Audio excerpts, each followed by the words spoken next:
Amaravati capital updates ఇప్పుడు Instagram లో కూడా ఫాలో అవ్వచ్చు. దానికి సంబంధించిన లింక్ డిస్క్రిప్షన్ లో ఉంది. దయచేసి వెళ్ళి చెక్ చేయండి. Friends, welcome to Amaravati capital updates. ఇప్పుడైతే మనం అమరావతిలోని సీడ్ యాక్సెస్ రోడ్ వైపు ఉన్నాము. గత 5 సంవత్సరాలుగా అమరావతిలో ఎటువంటి పనులు జరగకపోవడం వల్ల ఈ సీడ్ యాక్సెస్ రోడ్ కానీ అమరావతి ప్రాంతం మొత్తం ఒక చీకటిమయంగా మారింది. ప్రెసెంట్ ఏంటంటే గవర్నమెంట్ మారిన తర్వాత అమరావతి ఏకైక రాజధానిగా ప్రకటించి చంద్రబాబు నాయుడు గారు ప్రమాణ స్వీకారం చేయకముందే ఈ రాజధాని ప్రాంతం మొత్తం లైట్లు అవన్నీ రిపేర్ చేపించడం అయితే జరిగింది. దాని తర్వాత ఈ ప్రాంతం మొత్తం వెలుగునైతే నింపింది. ఈ వెలుతురు సంబంధించిన నేను గతంలో వీడియో కూడా తీశాను ఈ సీడ్ యాక్సెస్ రోడ్ వైపు. అప్పుడు నేను అనుకున్నాను, ఈ చాలా మంది డ్రోన్ ద్వారా షూట్ చేసి వీడియో తీయండి అని చెప్పి అడిగారు. దాని అయితే డ్రోన్ కొన్న తర్వాత ఈ సీడ్ యాక్సెస్ రోడ్ వైపు డ్రోన్ తో ఒక వీడియో తీయాలని అయితే అనుకున్నాను. ప్రెసెంట్ నేనైతే డ్రోన్ తీసుకున్నాను కాబట్టి డ్రోన్ ద్వారా మీకు ఈ సీడ్ యాక్సెస్ రోడ్డు వైపు ఎంత వెలుతురుగా ఉందో మీకైతే చూపిస్తాను. దయచేసి ఈ వీడియోని స్కిప్ చేయకుండా ఎండ్ వరకు చూడండి. నాకు తెలిసి ఈ అమరావతి ప్రాంతాన్ని నైట్ టైమ్ డ్రోన్ ద్వారా రీసెంట్ టైమ్స్ లో ఎవరూ షూట్ చేయలేదని అనుకుంటున్నాను.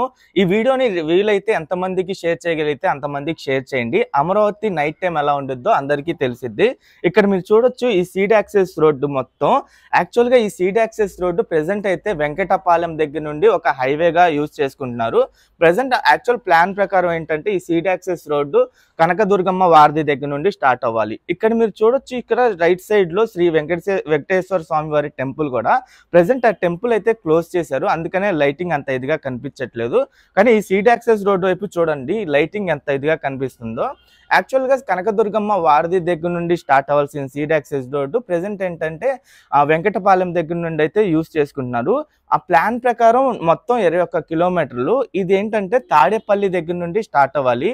ఆ తాడేపల్లి, సీతానగరం, ఉండవల్లి, వెంకటపాలెం, మండాడం, తాళ్ళయ్యపాలెం, వెలగపూడి, ఉడ్డండరాయునిపాలెం, లింగాయపాలెం, రాయపూడి, తుళ్ళూరు, అబ్బరాజుపాలెం, బోరుపాలెం, దొండపాడుతో ఈ సీడ్ యాక్సెస్ రోడ్ ఎండ్ అయ్యి దొండపాడు దాటిన తర్వాత లెఫ్ట్ సైడ్ అంటే నార్త్ ఫేసింగ్ నుండి వచ్చే N17 రోడ్డుకి అయితే ఇది కనెక్ట్ అయింది. ఆ N17 రోడ్డు ఏంటంటే అనంతవరము, నెక్కల్లుతో అయితే ఎండ్ అయిపోద్ది.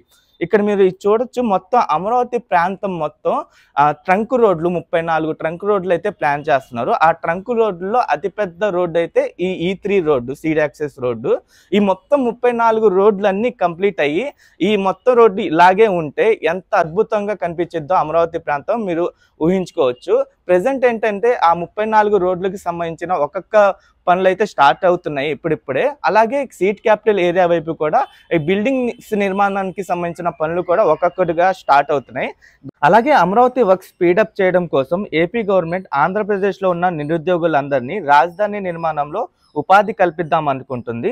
అలాగే దేశవ్యాప్తంగా ఉన్న కాంట్రాక్ట్ సంస్థలన్నిటినీ రాజధాని నిర్మాణంలో ఇన్వాల్వ్ చేద్దాం అనుకుంటుంది. దానివల్ల అమరావతి పనులు చాలా త్వరగా కంప్లీట్ అవుతాయి. ఇంకా కంప్లీట్ అయితే ఏంటంటే మన రాష్ట్రానికి రాజధానిగా కాకుండా దేశవ్యాప్తంగా ప్రపంచంలో టాప్ 5 సిటీస్లో అమరావతిని కూడా ఒకటిగా మనం చూడొచ్చు. అమరావతి ప్రాంతం మొత్తం ఇక మేజర్ రోడ్స్ అంటే ట్రంక్ రోడ్స్ మొత్తం 360 కిలోమీటర్లు ఉండబోతున్నాయి. అలాగే లేఅవుట్ రోడ్స్ 1500 కిలోమీటర్లు ఉండబోతున్నాయి.